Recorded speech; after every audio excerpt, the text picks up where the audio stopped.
Selamat berjumpa kembali dalam acara rutin Studium Generale dari Jakarta Musculoskeletal Focus Course yang diadakan setiap bulan mati ya. Kita di bulan mati di bulan November sekarang pada tanggal 20 di mana akan dipresentasikan materi-materi yang pada kali ini materinya adalah materi yang bersifat level basic ya. Jadi sesuatu hal yang sebenarnya ya mudah-mudahan dapat memberikan manfaat karena relatif banyak dijumpai sehari-hari kasusnya. Eh Sehubungan dengan itu, apabila nanti dari hadirin sekalian ada pertanyaan, dapat menuliskan di kolom chat di bawah ya pertanyaannya untuk nanti akan dibahas pada akhir sesi. Eh, Baik, kita mulai saja untuk menghemat waktu. Sebentar saya coba share screen.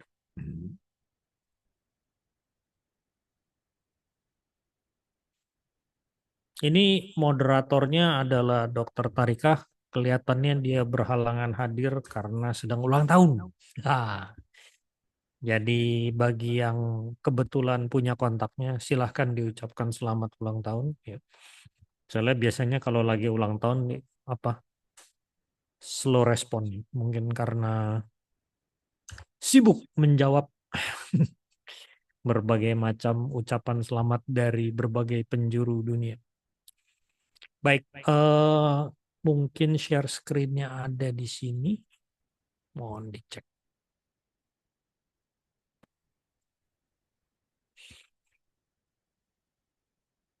Baik, saya rasa sudah tayang. Baik, sejawat sekalian, selamat sore menjelang malam. Kalau zaman Orde Baru bilangnya biasanya selamat petang. Saya akan membawakan topik mengenai eh, temuan USG tersering pada kasus rotator cuff ya. Eh, Dalam hal ini, sebelum mulai perlu saya tekankan bahwa presentasi ini saya tidak disponsori pihak manapun, tidak dibiayai oleh pihak manapun. Ya. Untuk menghindari hal-hal yang tidak diinginkan. Baik, kita mulai ya. Baik, sejauh sekalian, sebenarnya kalau kita bicara USG dalam imaging muskuloskeletal, itu tentunya kita perlu tetap memahami bahwa segala sesuatunya bersifat dinamis. Ya, bukan hanya penyakitnya, tapi juga modalitasnya. Dan dalam hal ini, USG yang kita tahu kadang-kadang malah sebagian orang masih bilang memang bisa ya muskuloskeletal itu di USG. Oh, nah itu sudah wacana lama ya sebenarnya. Karena seiring dengan perkembangan teknologi, USG itu jadi makin banyak peranannya dalam bidang imaging kedokteran maupun membantu dalam terapi. Saya rasa karena banyak sejawat-sejawat bukan cuma radiologi tapi multi spesialis sekarang menggunakan USG sebagai alat bantu untuk melakukan tindakan-tindakan terapi. Dan ini sebenarnya sudah pada diramalkan pada tahun berapa ya waktu itu ya? 1965 oleh Gordon Moore. Gordon Moore itu bukan bukan dokter radiologi ya. Dokter Moore itu adalah ahli teknik kalau nggak salah ya. Nah, dia Moore's Law ini lebih kepada kayak ramalan, bukan suatu postulat seperti Einstein ya. Tapi ramalan bahwa dari tren yang dia lihat secara observasi bahwa jumlah transistor dalam microchip itu meningkat 2 kali lipat tiap 2 tahun. Sehingga akhirnya kita bisa bayangkan karena imaging itu erat dengan teknologi. Dan teknologi pasti menggunakan chip. Dan bukan cuma chip, tapi pada dasarnya semua hal. Ya. Termasuk kayak misalnya pixel dari monitor dan sebagainya. Ya. Pokoknya semua komponen-komponen elektronik bisa kita bilang bahwa jumlahnya makin kecil, makin canggih sehingga seiring dengan kemajuan teknologi tidak perlu lagi space yang besar untuk melakukan pekerjaan-pekerjaan yang sophisticated, ya. Oleh karena itu kita tahu sekarang berbeda dengan zaman tahun 80-an, alat USG sekarang makin ringkas, makin ramping. Transducer zaman saya sekolah dulu, saya ingat banget probe USG itu gedenya kayak lebih gede dari ulekan sambal gitu ya. Dan sekarang sudah bisa ramping dan juga ringan, bahkan juga ada yang dikantongin dan juga udah pakai ini apa, nggak pakai kabel, udah wireless, dan juga eh, dalam hal display juga sekarang resolusi makin tajam sehingga gambar USG itu bisa terlihat tajam di monitor HP yang mana dulu itu nggak mungkin seperti itu. Nah, semua perkembangan itu dengan sendirinya membawa kemajuan teknologi USG seperti yang kita kenal sekarang, di mana USG itu bisa high resolution, ya, dan sepanjang yang saya tahu dia resolusi jauh lebih tinggi daripada MRI dan bisa memeriksa vaskularisasi Doppler dalam hal ini sampai pada level mikrovaskuler atau kapiler, ya. Jadi mikrovaskularisasi dari tendon misalnya dapat dilihat dengan baik di zaman sekarang ini dengan USG. Elastografi atau menilai stiffness, kekenyalan dari jaringan itu juga dengan demikian bisa dilakukan dengan makin mudah. Kalau sebelumnya lebih sulit, sekarang cuma dengan tekan tombolnya udah keluar angkanya. Belum lagi perkembangan 3D, 4D imaging, penggunaan kontras, dan sekarang dibantu lagi dengan perkembangan software berupa artificial intelligence. Dan kita tahu bahwa berbagai hal itu ada AI-nya sekarang, ya. Dan USG juga ada AI-nya. Dan AI-nya bukan hanya dalam hal interpretasi gambar sebenarnya, tapi dalam berbagai aspek. Misalnya dia bisa otomatis mendeteksi misalnya apakah dia bisa menyesuaikan sendiri level kedalamannya atau fokusnya ada di mana, itu dia udah ngikutin sendiri. Itu kalau udah AI itu udah begitu. Semua serba otomatisasi, ya. Dan tentunya AI ini juga banyak terpakai untuk berbagai macam aspek seperti halnya kayak mempertajam gambar. Sehingga struktur-struktur yang sangat-sangat kecil seperti fibriller tendon atau neurovesicle pada saraf itu jadi bisa terlihat dengan rapih dan mulus gitu ya, karena juga dibantu dipoles dengan AI juga gitu ya. Nah, ini tentunya yang jadi membuka pintu di mana perkembangan ini jauh pesat sekali untuk USG dan bisa dibilang lebih pesatnya itu melebihi alat-alat imaging radiologi yang lain. Sehingga potensi di sini menjadi sangat-sangat terbuka lebar untuk berbagai macam kelainan. Nah, oleh karena itu, sejawat sekalian, kalau melihat literatur atau membaca artikel atau jurnal, harus hati-hati dengan konteks yang baru saya sampaikan, yaitu hati-hati dengan melihat waktu. Jurnal yang sejawat baca itu tahun berapa? Ah, deket kok, baru 10 tahun lalu. Dalam 10 tahun atau 2 kali 5 tahun, artinya udah ada 5 kali perkembangan transistor dalam microchip menurut Gordon Moore. Artinya kecanggihannya udah naik lagi. Jadi misalnya 15 tahun lalu orang mengatakan akurasi USG untuk melihat labrum glenoid itu nggak bagus, cuma 40%. Nah, itu jangan dipakai sampai sekarang. Begitu udah 15 tahun kemudian belum tentu sama. Sekarang bisa jadi udah tinggi dan ini sudah terbukti dari MRI misalnya. Ambil contoh MRI juga sama perkembangan teknologinya. Konon MRI yang 1,5 Tesla yang keluaran yang lama itu nggak bisa mendiagnosis slap tear pada labrum. Tapi sekarang harus dengan artrografi. Tapi sekarang enggak. MRI 3 Tesla biasa yang tanpa artrografi pun sudah bisa mendiagnosis slap tear pada labrum dengan akurasi lebih dari 90%, kalau nggak salah 94 ya. Dan itu contohnya bagaimana perkembangan teknologi itu mengubah semua sensitivity, specificity dan sebagainya. Sehingga pasti akan memerlukan penelitian berkelanjutan dan bukan tidak mungkin ke depannya hal-hal yang tadi hanya bisa dilihat dengan MRI sekarang jadi bisa dilihat dengan USG. Nah, oleh karena itu, saya akan coba paparkan sekarang kira-kira apa yang bisa kita lihat dengan USG untuk kelainan di bahu. Dan kelainan di bahu yang paling sering itu adalah rotator cuff ya. otot rotator cuff, terutama karena rotator cuff ini yang terdiri dari otot-otot supraspinatus, infraspinatus, subscapularis, dan teres minor. Itu adalah otot-otot yang berperan penting dalam hal pergerakan bahu, dan kita tahu bahu itu glenohumeral joint yang sifatnya ball in socket. Jadi dalam artian pergerakan itu benar-benar bisa ke segala arah dan berputar, dan dengan sendirinya itu membuatnya jadi lebih rentan untuk mengalami cedera, apalagi seiring dengan bertambahnya usia.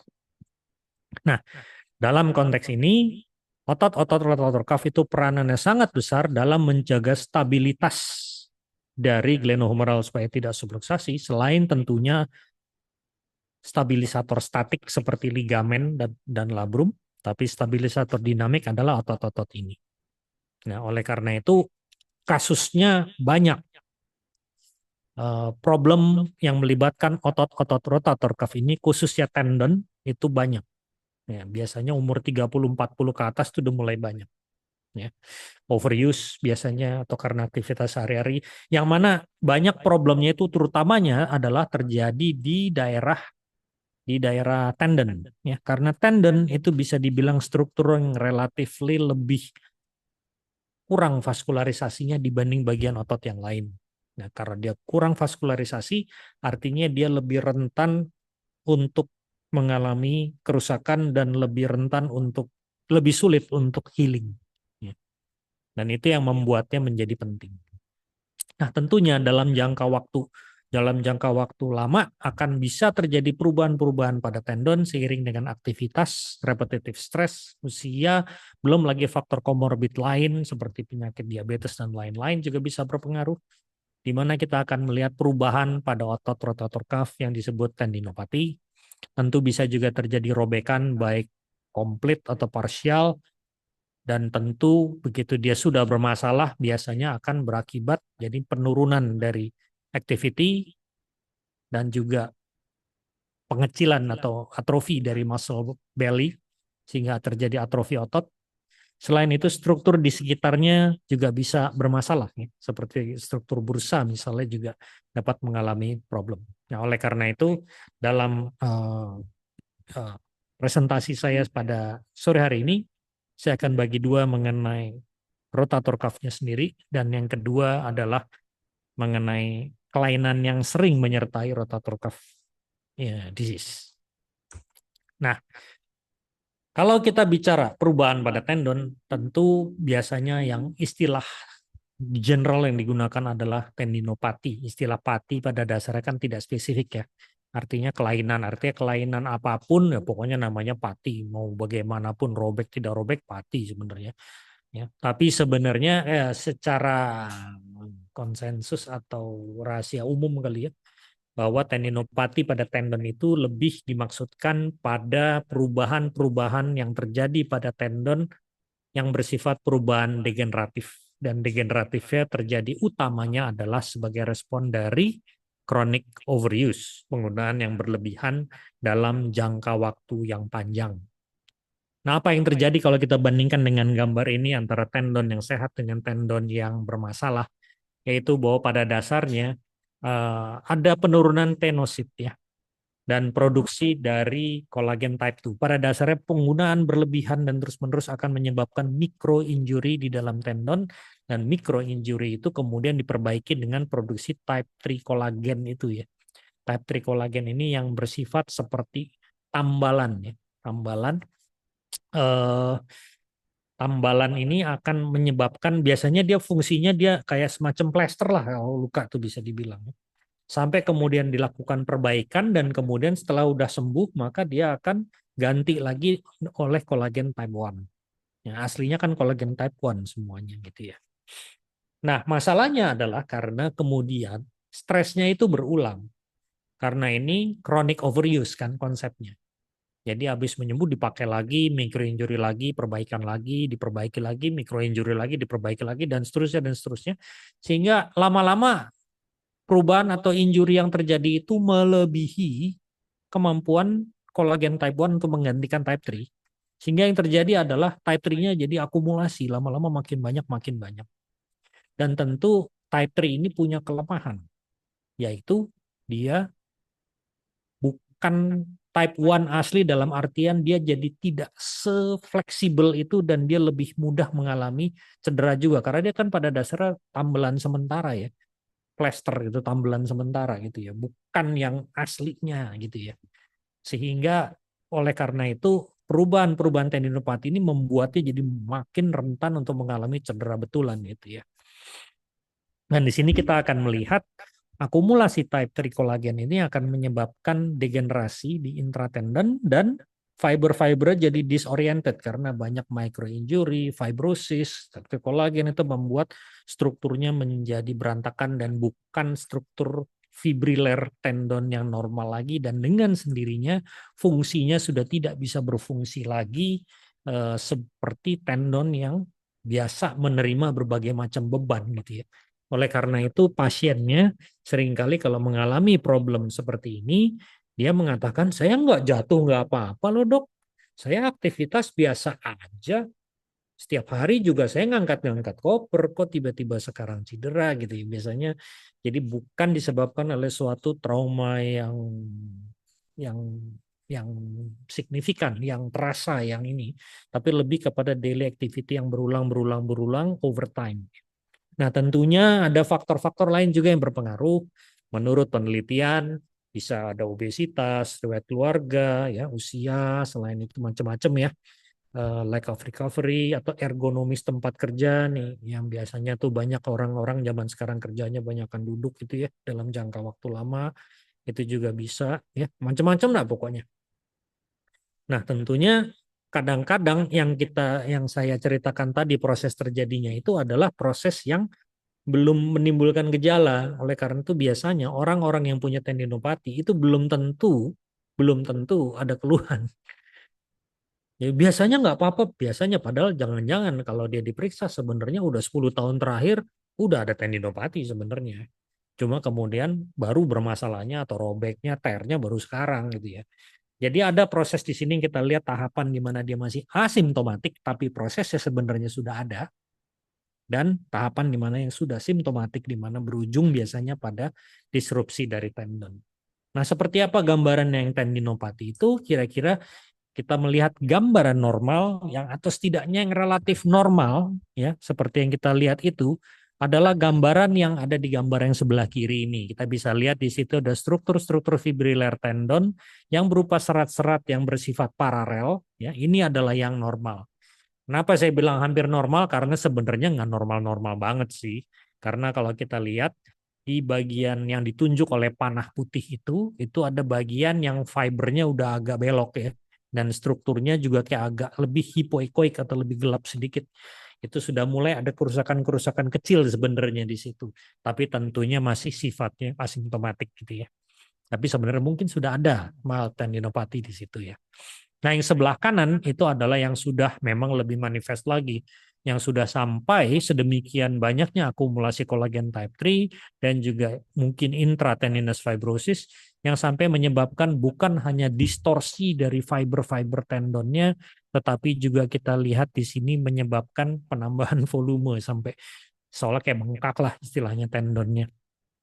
Dan tentunya struktur ini akan menghilangkan echo reflektifnya sehingga kita melihat dia lebih hipoekoik. Selain itu juga struktur fibrous intratendinous ini juga akan meningkatkan atau menyerap ultrasound beamnya sehingga ya hipoekoik. Jadinya kita melihat gambarannya lebih gelap pada dasarnya. Nah, itu semua bisa kita lihat sebenarnya dengan yang sekarang tadi saya bilang, dengan teknologi USG sekarang sampai struktur serat-serat tendonnya itu satu persatu kita bisa lihat dengan baik gitu ya. Nah, di sini dikenal istilah tendinosis biasanya kalau kita melihat suatu struktur tendon yang menebal hipoikoik dengan distorsi fibriler gitu ya, tetapi masih intak, belum ruptur. Nah, ini yang disebut sebagai tendinosis. Dan oleh karena itu kebanyakan di lapangan sih biasanya orang masih ada hmm, mismatch, bukan mismatch ya, masih sering ketukar-tukar istilah ini, tapi yang mana akhirnya itu dimaklumi ya sudahlah tendinopati, tendinosis kadang-kadang kedua istilah itu saling tumpang tindih satu sama lain ya. Tentu pastinya tendinosis ada underlying tendinopatinya juga kan sebenarnya, jadi ya sudahlah Pokoknya tendinopati tendinosis intinya belum sampai tear. Nah, biasanya orang ngomongnya adalah seperti itu. Nah, jadi sebenarnya yang kita lihat di sini sekali lagi adalah hypoechogenicity dari tendon menebal, bisa dengan atau tanpa fokus-fokus hipo atau hiperechoic, ya kadang-kadang ada fokus kalsifikasi kayak bintik-bintik gitu di dalam, itu udah tendinopati kronik ya atau kronik tendinosis ya. Yang bisa juga terjadi ada itu tadi yang tadi saya bilang fibrillar disruption dan sebagainya ya. Nah, skema gambar ilustrasi kira-kira yang gambar di kiri bawah itu, dan ini biasanya yaitu tadi mekanisme injurinya sebenarnya adalah overuse ya. Chronic repetitive stress, chronic repetitive overuse. Oleh karena itu muncullah istilah sports injury atau sports medicine. Karena pada kegiatan sports, dan dalam hal ini tentu yang dimaksud bukan amatiran tapi yang profesional, karena sportsnya itu menjadi suatu profesi, ya, maka dengan sendirinya kegiatan repetitif stres berulang itu memang dilakukan dengan sadar penuh, ya emang pekerjaannya mau nggak mau ya harus begitu gitu ya, dan dengan sendirinya akan menimbulkan dampak ya udah. Jadi dengan sendirinya injurinya adalah sesuatu yang memang konsekuensi dari profesi itu. Maka muncullah yang namanya sports injury, di mana kita melihat yang dalam keadaan normal mungkin nggak segitunya ya, aneh-anehnya sports injury itu ya. Tapi karena ini sports injury bisa terjadi seperti itu. Hal yang kedua juga bisa pada orang yang nggak biasa berolahraga terus berolahraga. Itu yang namanya recreational ya. Recreational activity, nggak biasa lari-lari tiba-tiba lari gitu ya, padahal udah tendinopati Achillesnya, ya habis itu tear ya, baru ribut habis itu ya. Nah itu bisa terjadi, jadi memang perkembangan sports injury itu luar biasa besarnya, dan itu juga jadi sinkron dengan perkembangan USG. Karena USG sekarang bisa portable, bisa dibawa-bawa ya, jadi dengan mudah sering kali di berbagai negara, nggak cuma di sini, diagnostik awal dari sports injury itu adalah dari USG, bukan dari MRI. Kemudian apabila diindikasikan baru naik pangkat ke MRI, tapi sebelumnya kadang-kadang sudah langsung first line itu adalah dari ultrasound. Nah, apa yang kita lihat pada rotator cuff tendinopati atau tendinosis, sekali lagi gambar yang di sebelah kanan ini, yang diukur itu adalah tebal tendonnya. Tendonnya itu sebenarnya yang dari sini sampai sini, yang kita lihat di sini adalah kaput humeri di sini, ini tuberositas humerus, ini ada yang gelap, ini adalah kartilago dari caput humeri, dan di sini kemudian di atas dari tendon supraspinatus di sini ada musculus deltoideus, dan di atasnya lagi lemak subkutis dan kutis. Jadi kita lihat layer by layer dengan begitu jelasnya. Saking jelasnya ya, high resolution ultrasound sekarang itu ya, malah kita bisa bedakan epidermis dan dermis. Kalau sejawat sekalian mungkin nggak mudeng tadinya, maka bagian yang putih, garis putih paling atas itu adalah epidermis. Dan yang lebih abu-abu sedikit setebal di bawahnya ini itulah dermis. Nah, ke bawahnya itu adalah subkutis, lemak subkutis. Jadi lesi-lesi apakah dia ada di epidermal, subepidermal atau intradermal pun juga bisa. Sehingga sekarang juga mulai banyak penggunaan USG untuk kasus-kasus dermatologi. Ya. Nah, kembali ke sini. Jadi ini adalah tendonnya yang dalam kondisi normal ketebalannya harusnya makin menuju ke insersi, dia harusnya makin mengecil. Itu normalnya. Bukan malah makin membesar. Ini ketebalannya sekian, makin ke arah insersinya malah makin tebal. Dan juga struktur fibriler tendonnya juga sudah hilang. Mungkin di sini robekan kecil, saya tidak tahu nih, bisa jadi juga robekan kecil. Yang penting adalah ada thickening atau penebalan umumnya lebih dari 8 mm. Ya.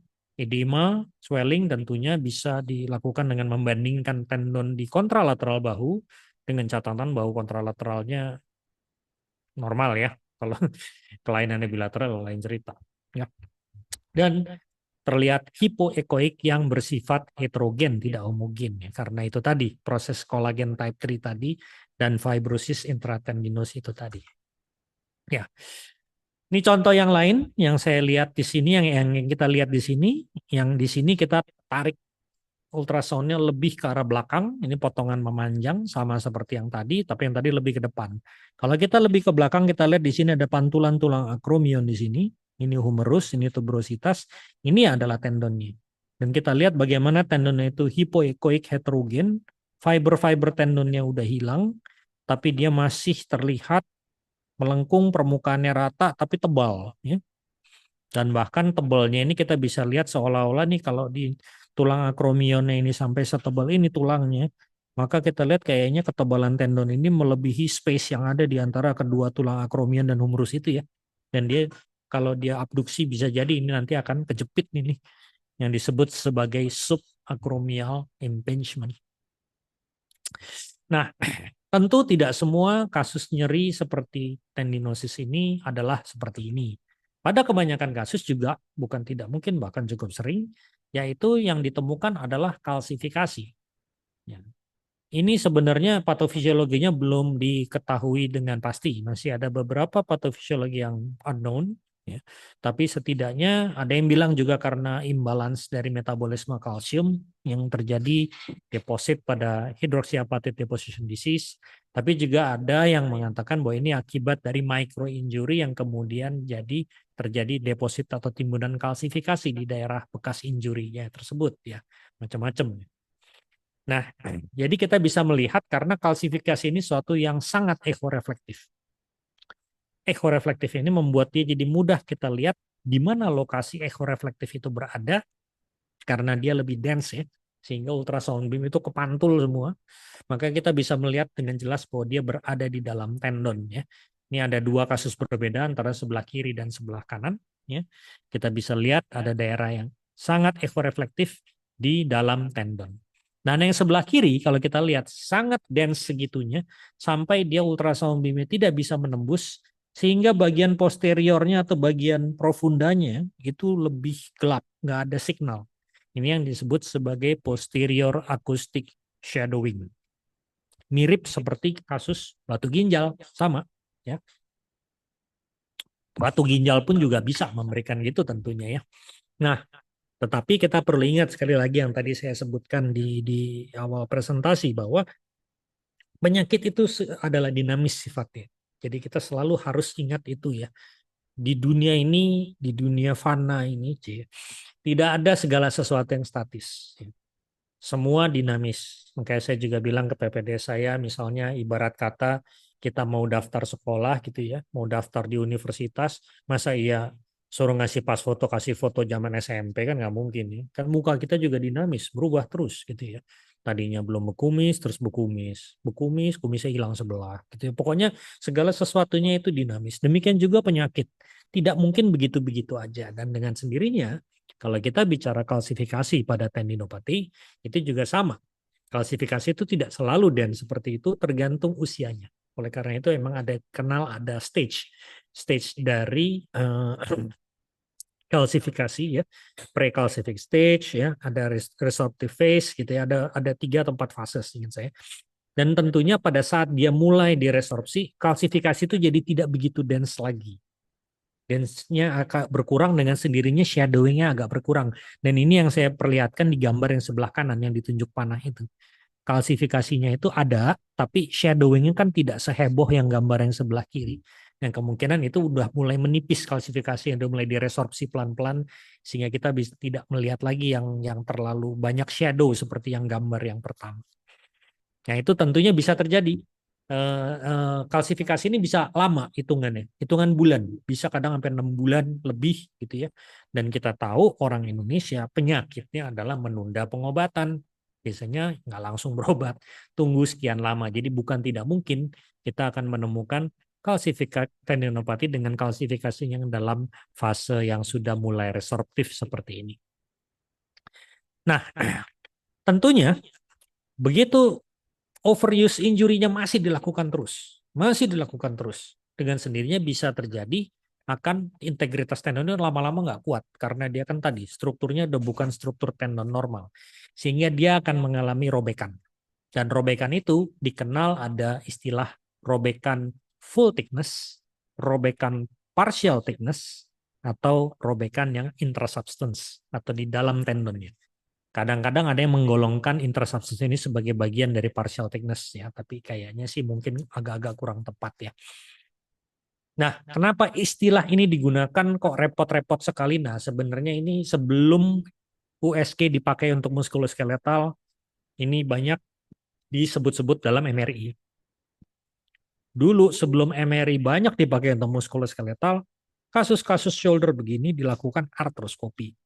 Jadi dengan sendiri pada saat MRI muncul, maka MRI mulai pelan-pelan menggeser peranan sebagian dari artroskopi. Nah, oleh karena itu, artroskopi yang tadi biasanya buat diagnostik, biasanya dipakai buat terapeutik. Diagnostiknya pakai MRI. Tapi supaya yang melakukan artroskopi nyambung, maka istilah-istilah MRI-nya menyesuaikan dengan istilah artroskopi. Oleh karena itu sekarang istilahnya suka atau tidak suka ya biasanya kayak repot amat sih istilah pakai full thickness, bilang aja full tear atau partial tear gitu, nggak usah pakai thickness-nya. Ini karena itu tadi terminologi artroskopi. Dan dengan sendirinya sekarang begitu USG mulai naik daun men-challenge MRI, dengan sendirinya terminologinya tetap sama, tidak berubah. Ya. Nah, apa yang kita lihat di sini di skema di gambar yang di sebelah kanan ini, yang kanan atas itu contoh dari full thickness tear di mana satu ketebalan tendon itu robek. Tapi kalau yang sebelah kiri atas itu apabila robekannya parsial, tidak semua ketebalan, bagian bawahnya robek, bagian atasnya masih nyambung. Ini yang disebut sebagai partial thickness tear di permukaan artikuler. Kan artikuler atau sendi ada di bawah sini kan. Nah, bisa juga yang kiri bawah, robekannya sebaliknya ada di superficialnya atau yang disebut sisi bursal. Karena di atas di sini ada bursa yang warnanya biru ini. Ya, istilah yang dipakai adalah bursal sided atau articular sided. Itu untuk partial thickness tear. Tentunya itu dibagi lagi menjadi high grade partial atau low grade partial. Itu patokannya biasanya soal ya 50% lebih atau 50% kurang. Biasanya cuma itu aja patokan. Nah, intrasubstance tear itu adalah apabila robekannya terjadi di tengah-tengah atau di dalam tendonnya itu sendiri, yang mana biasanya arah robekannya itu sesuai dengan aksis dari tendon tersebut. Nah, ini adalah contoh dari full thickness tear dari rotator cuff. Maka kita bisa lihat di sini dari permukaan bursal sampai artikularnya itu dia diskontinuitas.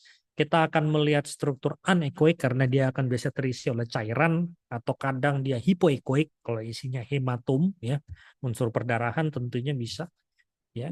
Dengan ada fiber discontinuity baik sisi bursal maupun artikular terisi oleh cairan. Struktur yang diukur ini, kalau saudara sekalian lihat, ini kira-kira dari permukaan atas ini sampai ke bawah sini, sampai ke temu kartilago dari caput humeri, ini semuanya udah tidak ada lagi nih struktur tendon di sini. Kemana tendonnya? Karena dia retraksi, putus tentu retraksi ya. Dia menjauh ke sisi yang berlawanan. Ada yang ke sisi insersi, yang ini tendonnya, ada yang mengkeret ke sisi origo yang larinya di sebelah sini.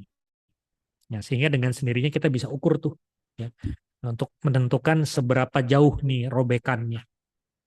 Dan ini terlihat dengan sangat mudah dari ini kecuali dengan USG, kecuali kalau pasien tidak bisa menggerakkan lengannya dengan maksimal karena perlu positioning. Nanti akan saya jelaskan di slide berikutnya.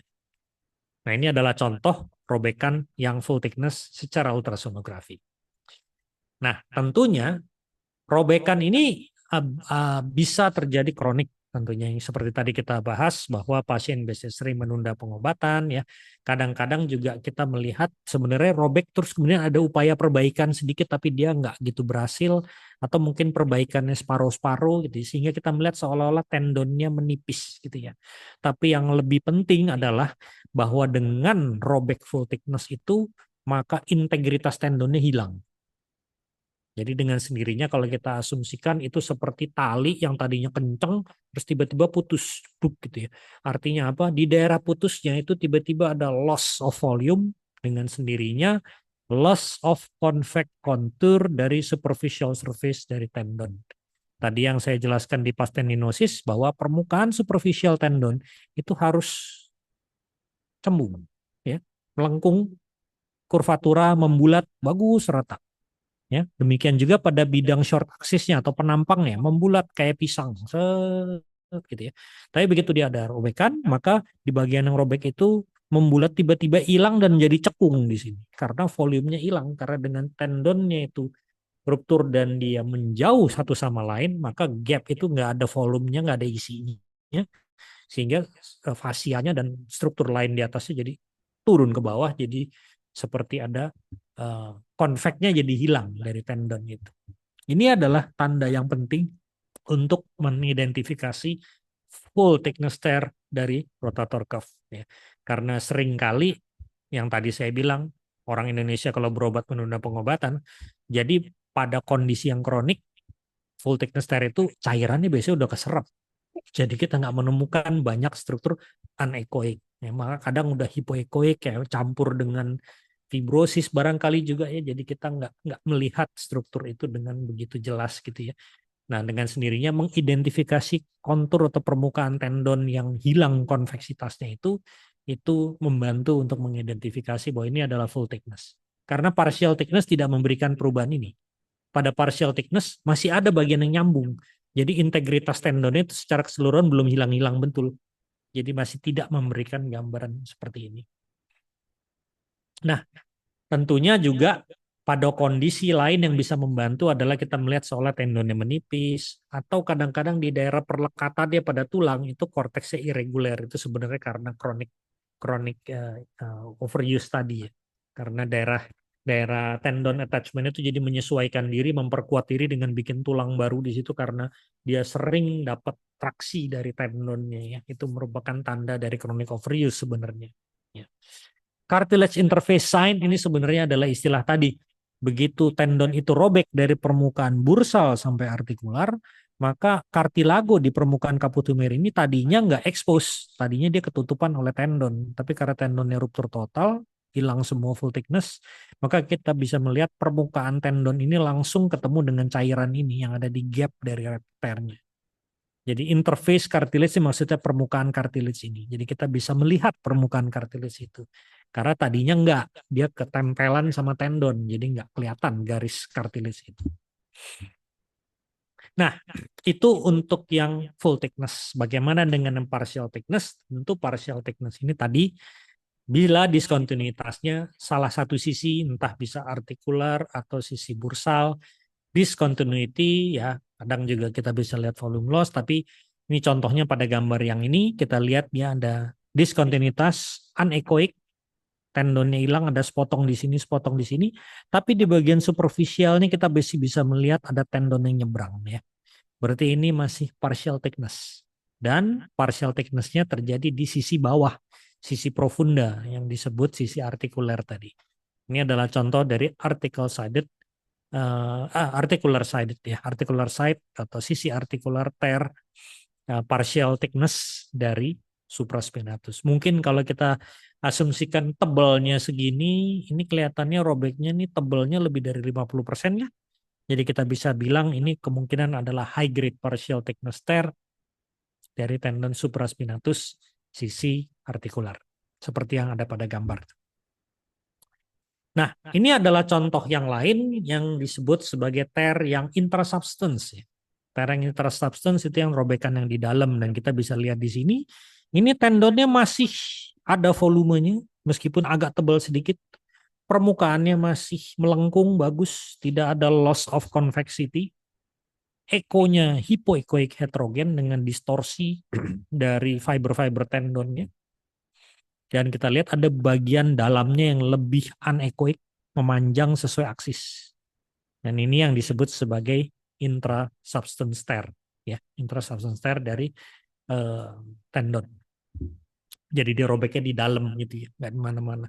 Ini sebenarnya secara prognosis lebih bagus.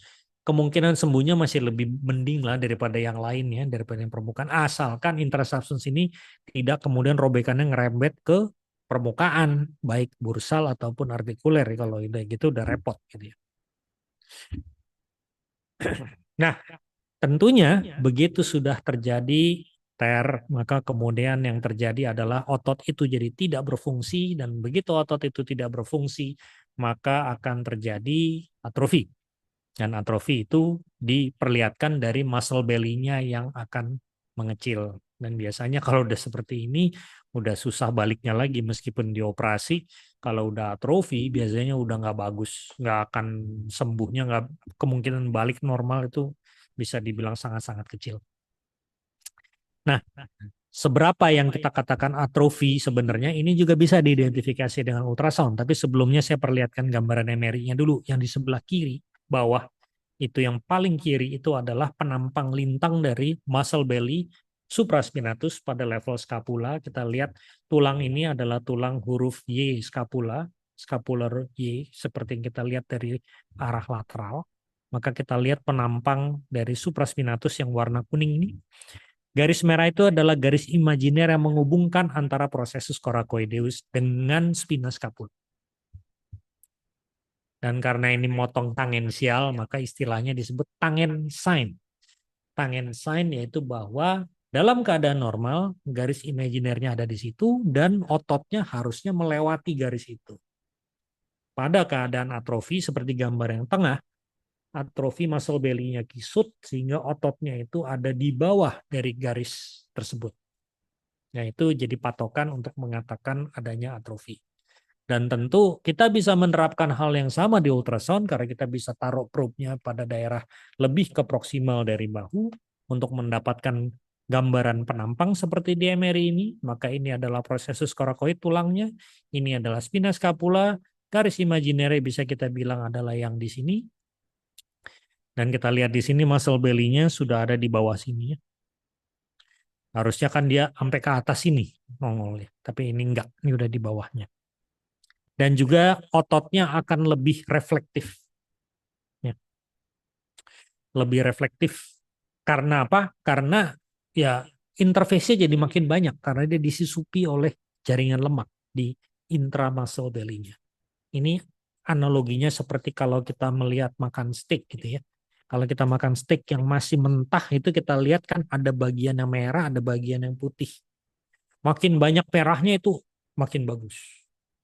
Maksudnya dalam konteks USG ya, bukan dalam konteks dimakan. Kalau dimakan sih mungkin lebih alot ya. Tapi yang merah itu yang melambangkan otot fungsionalnya. Nah, jadi begitu lebih banyak fatnya, banyak terinfiltrasi, maka bagian fungsionalnya jadi lebih sedikit. Jadi biasanya fungsi ototnya jadi lebih jelek. Ya, lebih kecil, lebih atrofi. Meskipun kalau dimakan dia lebih gurih karena ada lemak-lemak di dalam-dalamnya. Nah, saya sarankan sih jangan dimakan kalau yang ini ya. Nah, demikian kira-kira mungkin secara umum yang kita bisa lihat dari kelainan rotator cuff yang kita sering jumpai, dan tentunya konsep yang sama tadi saya perlihatkan lebih banyak untuk supraspinatus ya karena itu memang yang lebih sering. Tapi konsep yang sama tetap bisa diterapkan untuk tendon subscapularis maupun infraspinatus. Teres minor meskipun jarang kelainan teres minor tapi ya secara konsep pun kalau terjadi modelnya sama. Tendinosis atau tendinopati, bisa calcific tendinitis, bisa tear, entah full thickness, partial thickness, intrasubstance, ya, dan juga bisa sampai dengan muscle atrophy. Nah, saya masuk ke bagian yang kedua yang mengenai kelainan tersering yang juga menyertai rotator cuff pathology. Kelainan yang juga tentunya sering dijumpai adalah bursa, yaitu bursa subacromial subdeltoid atau yang disingkat sebagai SASD bursa. Bursa ini pada dasarnya bermaksud baik karena dia merupakan faktor protektif karena dia terdiri atas suatu ibarat kata kayak balon ya, balon ya, rongga berbatas tegas dan rongga terbatas atau tertutup ruang mati gitu ya. Yang mana dindingnya merupakan synovial membrane. Dan tentunya dalam keadaan normal dia seperti balon yang kempes. Jadi bisa dibilang tidak terlihat dengan USG. Struktur yang ditunjukkan pada gambar kanan atas ini adalah lokasinya bursa subacromial subdeltoid. Kita lihat bagaimana dia memisahkan tendon supraspinatus dengan acromion. Dan juga karena dia lebarnya sampai ke sini, dia memisahkan tendon supraspinatus dengan musculus deltoideus. Apa gunanya? Tentu gunanya untuk mencegah friksi. Tanpa adanya bursa ini akan menyebabkan tendon supraspinatus itu berfriksi langsung dengan tulang acromion. Dan kalau itu yang terjadi, tentu akan sering sekali cedera supraspinatus itu daripada sekarang ya. Bagaimana ceritanya bursa itu bisa menghilangkan itu? Karena dengan dia seperti dua balon yang kempes, analogi yang paling gampang memang balon. Sejauh sekalian ambil balon, Jangan ditiup. Satu pegang dengan tangan kanan, satu pegang dengan tangan kiri. Habis itu gosokkan tangan. Ya. Maka tendon. Makanya balon itu tentunya yang sisi atas balon ngikut tangan ini, sisi bawah balon ngikut tangan ini. Gini. Jadi lencir, nggak saling merusak, nggak menggerogoti. Jadi mulus ya, pergerakannya itu jadi smooth. Jadi dia mengurangi friksi. Nah, friksi apa? Tentunya kalau kita lihat pada skema ini, friksinya adalah pada saat gerakan abduksi kalau supraspinatus itu bergerak. Tapi karena juga kadang dia ada gerakan ke depan dan ke belakang, maka bursa SASD itu juga bentuknya agak lebar ke antero-posterior, bukan hanya mediolateral. Nah, tentunya karena kita bicara overuse, maka bisa jadi bursanya mengalami problem, yaitu friksinya berlebihan. Ya kalau digosokkan berlebihan gini ya bengkak lah. Ya kan itu kan pada dasarnya dinding balon gosok satu sama lain gitu. Jadi yang terjadi adalah dinding bursanya jadi edema yang disebut sebagai sinovitis. Karena apa? Karena dindingnya terbuat dari sinovial membrane juga. Nah, tapi karena terjadi di bursa, maka namanya bursitis.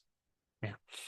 Nah, tentu faktor lain yang bisa bikin itis juga adalah inflammatory disease ya. Karena kasus-kasus autoimun inflamator bisa bikin bursitis karena dia dindingnya sinovium itu. Apa yang kita lihat dengan USG?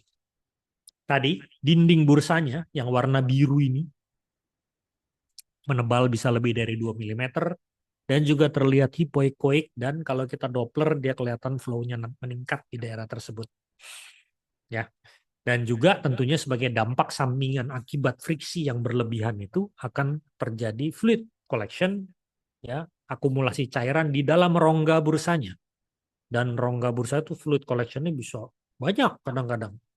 Bisa banyak dan juga karena dia inflamatori, maka ada infiltrasi sel-sel radang juga di dalam cairannya. Sehingga kita melihat cairan di dalam bursanya itu tidak anekoik, tapi ada kayak butir-butiran kecil yang berterbangan di dalamnya. Nah, gambar yang di atas ini saya coba terjemahkan dengan gambar yang di bawah ini. Sejauh sekalian bayangkan kalau kita ambil kotak bagian yang ini saja nih yang saya tanda ini. Nah, itu adalah yang kita lihat di bawah ini. Di mana kita bisa melihat sebagian tendon supraspinatus, yaitu ini, tendon supraspinatusnya. Ini tuberositas mayornya. Kalau ini supraspinatus, maka ini adalah musculus deltoideus. Dan di sini ada struktur ekogenik seperti ini, yang kemudian dia ngantong ke bawah sini, kelihatan di sini ada rongga cairan dengan debris di dalamnya. Nah ini adalah bursitisnya. Kenapa nggak sampai ke sini? Bisa mungkin kalau dia cairannya lebih banyak lagi. Tapi dalam keadaan cairannya belum terlalu banyak, cairan pasti akan pergi ke tempat yang lebih longgar. Di sini kurang bersahabat, kurang longgar. Karena tendon kan keras konsistensinya. Dan otot ini juga otot deltoid yang udah deket origo. Jadi biasanya kalau ada cairan yang belum terlalu banyak, maka dia pasti akan mencari tempat yang lebih tidak begitu crowded, ya, tempat yang lebih longgar. Sehingga dia jadi meluas cairannya itu ke bawah. Sehingga kita lihat bursanya itu seperti ngantong. Atau dengan kata lain seperti tetesan air mata. Air mata buaya. Jadi disebut sebagai teardrop sign. Ya, itu istilah saja sih sebenarnya ya semua orang nama-namain begitu biar ada seru-serunya dikit biar nggak terlalu membosankan. Tapi kira-kira konsepnya seperti itu. Jadi bursitis SASD itu merupakan salah satu patologi yang sering menyertai rotator cuff disease. Kelainan yang lain adalah adhesive capsulitis. Nah, kita lihat di skema yang sama bahwa pada sendi glenohumeralnya itu ada kapsul. Dan kita lihat kapsul itu dinding dalamnya juga merupakan sinovial membrane. Dalam keadaan inflamasi, maka sinovial membrane ini bisa menebal yang kita sebut sebagai sinovitis dari glenohumeral joint. Ya. Nah, masalahnya adalah kemudian penebalannya itu bisa akan menyebabkan dia jadi nyeri karena dia sinovium itu kan juga banyak persarafan di situ ya. Sehingga begitu kapsul itu teregang, maka akan sakit sekali pasien. Itu salah satu ciri dari adhesive kapsulitis. Sehingga range of motion bahu terbatas, karena begitu dia gerak sedikit sakit ya, karena dia lagi bengkak, inflamasi sinoviumnya. Dan dalam dalam skema ini kita bisa lihat bagaimana sinovium itu tentunya sekali lagi mirip kayak tadi cairan di bursa. Di bagian atas ini mungkin ada, tapi visualisasinya kurang optimal karena di sini kenceng nih, ada tendon, ya, ada tulang. Nah, itisnya itu atau edema kapsul sinovium itu lebih terlihat di bagian yang longgar, yaitu di daerah aksila sini. Di mana kita misalnya di daerah aksila itu yang ditunjuk panah hitam ini, yaitu sinoviumnya yang hiperemi dan menebal. Ya, itu yang bisa kita perlihatkan. Nah, tentunya untuk itu pasien perlu di-scan di bagian aksila untuk USG. Nah, scan di bagian aksila tentunya mengandung masalah juga karena pada orang dengan adhesive kapsulitis itu terbatas gerakannya. Dia nggak bisa ngangkat lengannya jauh-jauh. Jadi mungkin seperti gambar yang tengah itu, cuma bisa disodok aja pegang probe ultrasound di situ. Ya. Nah, ini karena memerlukan posisi-posisi khusus untuk menggerakkan ini. Itu sebabnya kadang-kadang kelemahan dari USG adalah visualisasi baik tendon maupun kapsul ini tidak bisa optimal karena nggak bisa banyak gerak ya. Kalau yang dia lagi kondisi sakit parah, akut, gerak dikit aja sakit, dia nggak bisa gerakin. Jadi kadang supraspinatus nggak bagus kelihatannya, infraspinatus juga nggak bagus, apalagi melihat adhesive kapsulitis. Jadi sejauh sekalian bagi yang hadir di sini mungkin yang bukan radiolog tapi juga klinisi yang kadang-kadang melakukan ultrasound tapi juga sering bertemu pasien, ya bisa kebayang nih kira-kira pasien mana yang emang ini harus MRI ini nggak bisa nih di USG. Mau gerak dikit aja dia udah kesakitan. Ya, masih mending MRI karena MRI tidak memakai manipulasi pergerakan bahu. Bahunya diam aja kalau MRI kan. Tapi kalau ini nggak bisa. Nah, apa yang kita lihat tentunya di daerah kapsul di dekat sendi ini adalah humerus, metafisis, dan ini adalah kaput humerinya di sini. Itu ada kapsul sendi di situ dan kita lihat di sini kapsul sendinya itu menebal dan hipoekoik. Itu adalah tanda yang paling jelas dari adhesive kapsulitis. Kelainan yang juga bisa timbul adalah kelainan pada tendon biceps dan biasanya kelainan tendon biceps ini yang sering terjadi adalah di daerah yang tepat dia berada di antara dua tulang yaitu di bicipital groove di sini. Karena kita tahu bahwa tendon ini panjang, masuk ke dalam sendi dan origonya berada di superior glenoid tubercle, di glenoid scapula di jam 12. Ya, dengan sendirinya ada komponen tendon yang di dalam sendi, ada yang di luar sendi. Nah, yang keluar ini dia berjalan di antara dua tuberositas mayor dan minor. Nah, karena sekelilingnya tulang ini, nah ini membuat dia jadi bisa terlihat dari USG. Dan ini konon bagian yang sering mengalami kelainan. Bisa tenosinovitis, bisa tendonnya tendinopati, tear, atau instability dalam artian dia bisa dislokasi atau subluxasi. Apa yang kita lihat, tendonnya akan menebal. Kalau kita dopplerin dia kelihatan hiperemi, flow-nya banyak. Ya. Dan kadang kita juga akan melihat cairan di sekelilingnya, yang mana cairannya itu acap kali ada debrisnya atau cairan kotor, bukan murni anekoik, yang ada di dalam tendon sheath. Jangan lupa tendon biceps itu punya sheath-nya juga, punya selubung sinovium. Jadi ini keseluruhan disebut tenosinovium. Jadi kalau dia inflamasi namanya tenosinovitis. Tendon yang tengahnya ini ada cairan sedikit di perifernya, dan kita lihat ini dinding tendon sheath yang menebal.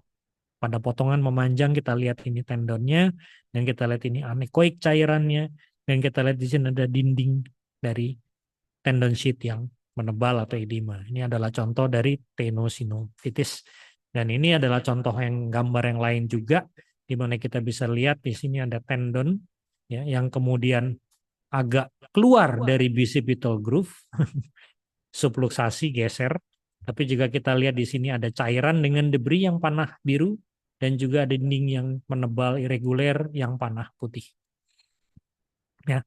Nah, ini perlu kadang diperhatikan karena cairannya seringkali harusnya anekoik ya, tapi biasanya sih kalau dia itis dia ada debrisnya, kotor cairannya.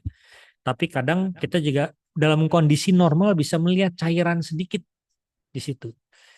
Di mana cairan sedikit ini sebenarnya asal muasalnya adalah kalau kita ingat anatominya, yaitu bahwa pada sendi bahu Kapsul sendi glenohumeral itu bukan kapsul yang biasa cuma rongga segitu doang, tapi dia punya perpanjangan. Dia punya perpanjangan ke bawah korakoid, punya perpanjangan ke biceps tendon. Nah, jadi dengan sendirinya kalau pasiennya ada efusi, maka efusi itu bisa meluas sampai ke sini.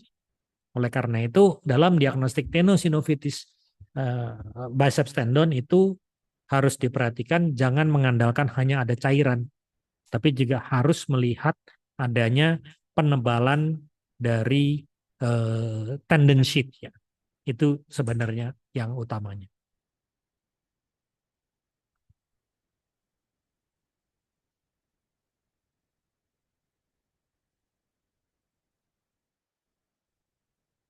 Baik. Nah, selanjutnya adalah kelainan tendonnya sendiri. Ini mirip seperti yang tadi sebenarnya, yaitu tendinopati. Tentunya kita lihat seperti gambar yang kanan, yang panah yang lurus, kita lihat di bagian itu, ini potongan memanjang ya, tendonnya menebal, ya. Dan di bagian yang distalnya di sini, yang panah melengkung, tendonnya masih cukup bagus, gitu ya. Nah, ini contoh tendinopati yang yang biasa kita bisa temukan pada kasus-kasus seperti ini ya. Tapi tentunya juga akan bisa terjadi robekan ya kalau kita melihat robekan tendon. Loh, ini kok gambarnya kayak begini. Mohon maaf. Nah, ini dia.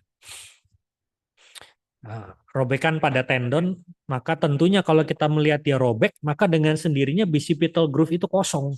Karena kita tahu tadi bahwa tendon itu punya tonus ya, jadi dia akan retraksi. Begitu dia diskontinuitas, maka dia akan menjauh satu sama lainnya, sehingga akan di tengah-tengahnya jadi gap yang terisi oleh cairan. Nah, tentunya pada potongan melintang kita akan melihat seperti di gambar ini, yaitu bicipital groove-nya itu kosong. Nggak ada tendonnya sama sekali di situ. Karena dia sudah tear ya, bagian proksimal dan distalnya. Nah, hal ini yang kadang perlu kita juga waspadai, karena bisa juga kosongnya itu bukan karena putus, tapi karena dia dislokasi. Dia pindah ke arah medial. Jadi ini adalah bicipital groove-nya, dan di sini adalah tuberositas mayor, dan ini minor, dan kita lihat tendonnya itu loncat ke sebelah kanan sini, ngelompatin tuberositas minor, sehingga bicipital groove-nya itu kosong. Ya. Nah, tentunya jadi kita harus lihat-lihat kalau gambarnya seperti ini sih kayaknya memang tear karena di sebelah medialnya di sini, di sebelah medialnya di sini tidak ada struktur tendon juga gitu ya. Jadi kita bisa membedakannya itu dari situ. Itu namanya empty groove sign. Nah, sign lagi ya. Serang main sign-sign. Nah, harus hati-hati ya. Sekali lagi jadi empty groove sign bisa juga tanda dari tendon dislocation. Nah, tapi kalau kita mengacunya pada full thickness tendon biceps, kadang-kadang memang cairan itu bisa banyak sekali.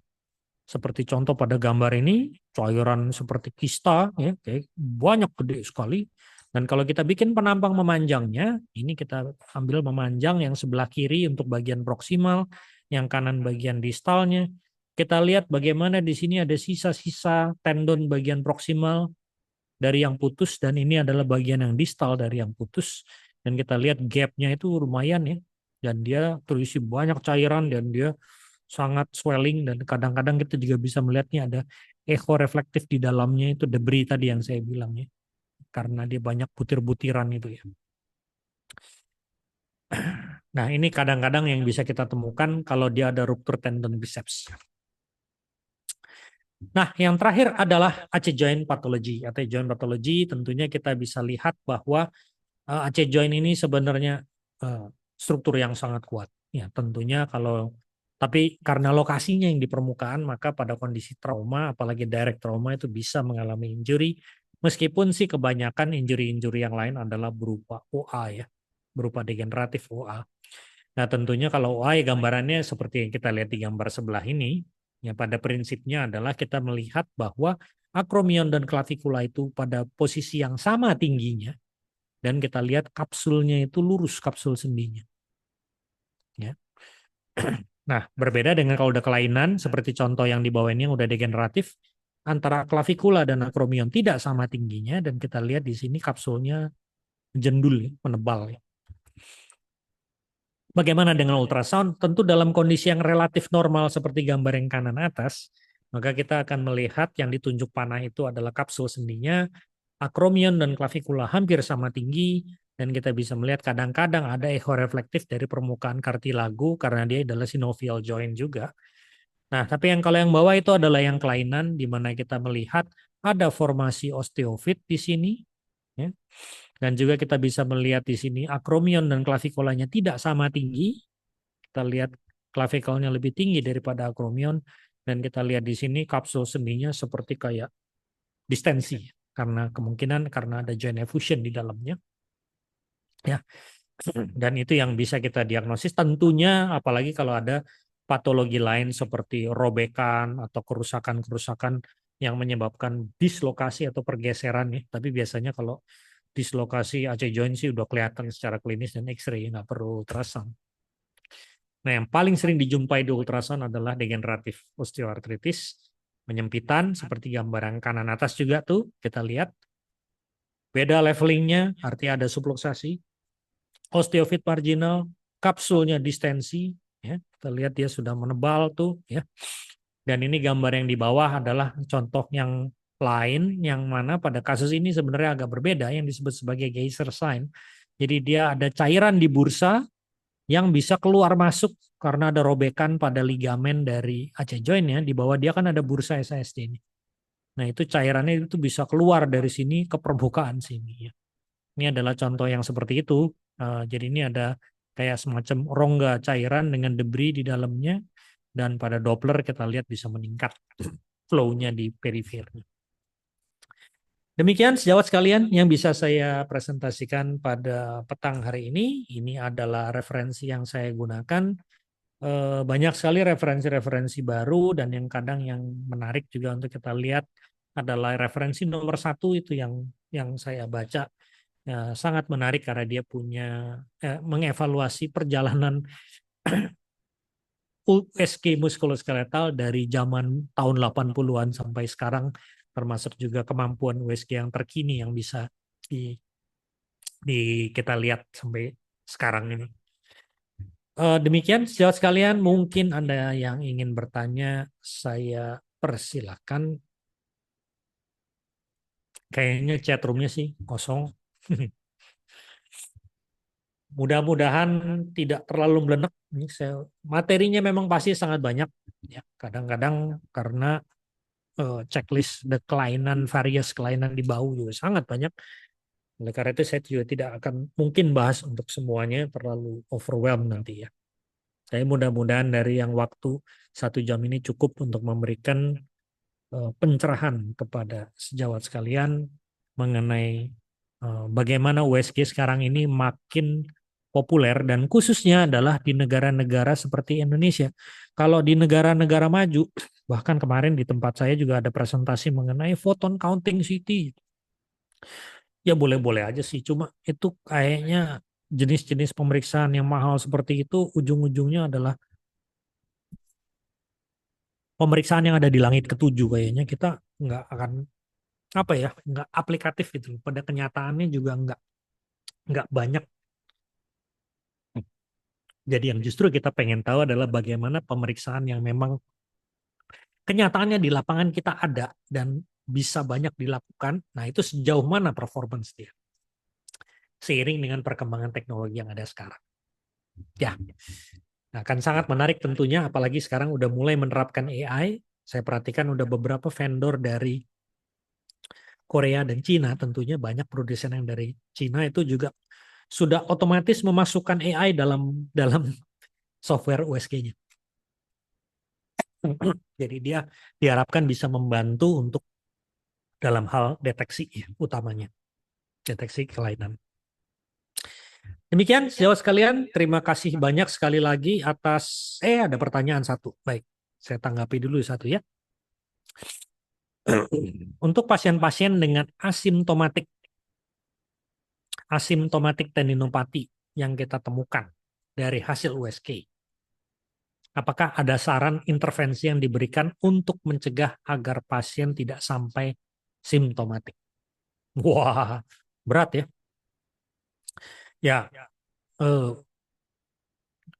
edukasi ya paling. Karena nggak mungkin kita melakukan intervensi yang agresif karena pasiennya kan tidak sakit. Klinisnya kan ujung-ujungnya kan balik ke klinis. Karena klinisnya tidak ada keluhan, tidak ada sakit, tidak ada apa-apa. Ya. Artinya ya paling adalah edukasi. Nah, gimana? Apa yang biasanya perlu dilakukan? Tentu teman-teman dari Rehab Medik lebih banyak tahu mengenai ini. Ya. Saran-saran kegiatan bagaimana cara ngangkat barang, ini cara melakukan itu, atau kalau mau berolahraga pastikan stretching dulu yang benar gitu ya. Intinya kayak gitu-gitulah pada dasarnya. Kalau mau lari kakinya, Achillesnya di stretching dulu yang benar, pemanasan dulu itu. Teman-teman yang saya dengar jadi runners sekarang juga saya dengar banyak tuh yang ternyata nggak cuma sekedar lari, itu ikut komunitas runners itu juga termasuk ada edukasi mengenai pencegahan cedera, ada edukasi mengenai cara stretching yang baik, yang benar dan sebagainya. Singkat kata, makin berumur ya, makin banyak ritualnya. Kalau masih muda kan mau lari langsung jur lari gitu ya, tapi kalau makin berumur biasanya nggak bisa begitu. Ya, nah itu paling kira-kira yang harus diwaspadai. Ya. Nah, oh ada pertanyaan lagi, satu lagi, apakah ada posisi anatomis struktur tertentu untuk memudahkan visualisasi? Betul, untuk memudahkan visualisasi posisinya beda-beda, itu tentu menjadi topik yang berbeda nanti untuk mengenai teknik melakukan USG, tapi secara sederhana konsepnya adalah struktur yang terlihat itu sebaiknya dinilai dalam kondisi dia stretch atau teregang. Karena apa? Kalau dia misalnya ada strukturnya nggak teregang, maka jadi nggak homogen dan cenderung lebih hipoekoik, padahal bisa jadi normal. Satu. Dan yang kedua, kalau dia ada robekan-robekan kecil, kalau dia tidak teregang, itu tidak terbuka robekannya. Kayak rapat nempel satu sama lain, jadi bisa tidak terdeteksi. Jadi dengan sendirinya harus teregang. Jadi ambil contoh ke posisi anatomis, misalnya kalau sendi ankle misalnya, maka kakinya dorsifleksi supaya Achillesnya teregang kalau mau melihat Achilles. Nah, kalau mau melihat supraspinatus tentunya tangannya itu harus adduksi, endorotasi, ya, adduksi ke belakang.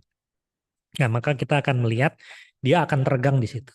Kalau kita mau melihat subscapularis yang di depan, maka tangannya atau humerusnya harus dalam posisi eksorotasi maksimal. Maka dengan sendirinya subscapularisnya akan teregang. Infraspinatus sebaliknya, kita bikin dia abduksi ke dalam, aduksi ke dalam ya, supaya dia teregang di sini. Jadi kira-kira itu posisi-posisinya. Nah itu yang kadang-kadang kita mesti lihat dulu, ini pasiennya bisa nggak nih bahunya begini, begini, begitu ya. Kalau nggak bisa diapa-apain, baru sedikit udah sakit, mendingan MRI, jangan USG. Atau inisialnya X-ray dulu dah. Karena berapa kali saya ketemu kasus ternyata ada fraktur. Jadi karena udah langsung nyeri-nyeri, pikirnya bukan fraktur, karena bukan trauma tabrakan, nggak berpikir bahwa itu adalah fraktur gitu loh.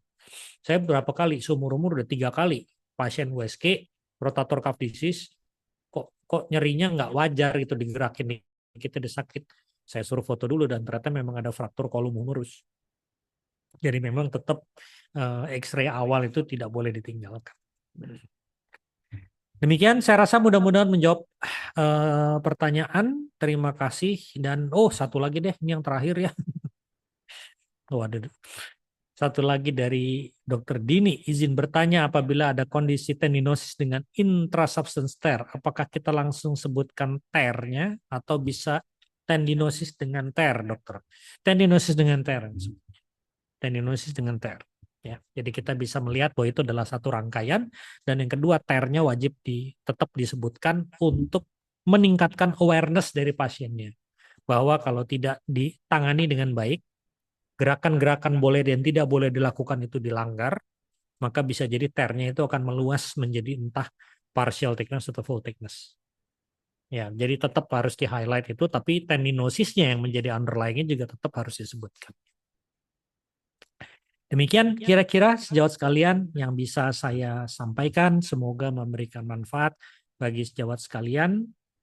Sekali lagi saya ucapkan terima kasih banyak atas perhatian sejawat sekalian pada sesi petang hari ini. Kita